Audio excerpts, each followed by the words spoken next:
पनि मलाई त माया लाग्छ कस्तो ठाडो पार्दैको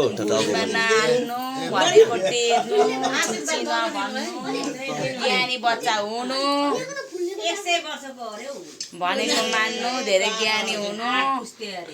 नबोल धेरै पत्र पत्र पत्र पत्र नबोल्नु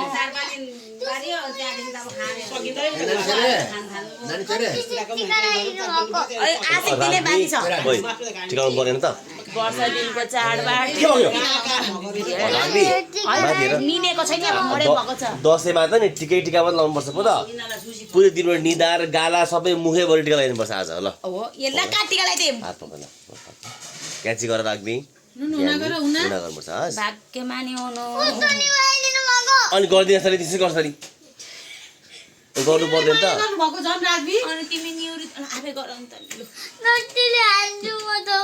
लु अहिले भर्खर आशिक राम्रोसँग दिएको हुन गर न छिटो बिहानभरि मेकअप गरिदिएको होइन सबै त्यो आइल्यासेस गइसक्यो अब आइब्रो छिटो हुन गर नगर पर्दैन राख्ने किन यस्तो भएको मैले भनेको थिएँ अब चाहिँ यसलाई व्यस्त त तरिकाले यसलाई गर्नु यसले भनेको माने राखेको छैन जहिले जाने गाडीमा गुटुङ गरिरहेछ आजकल डन हुन्छ त धेरै होइन धेरै देखिरहेको छु म यस्तो पाराले हुन्छ कसैले माया गर्नु को नाच्ने चाहिँ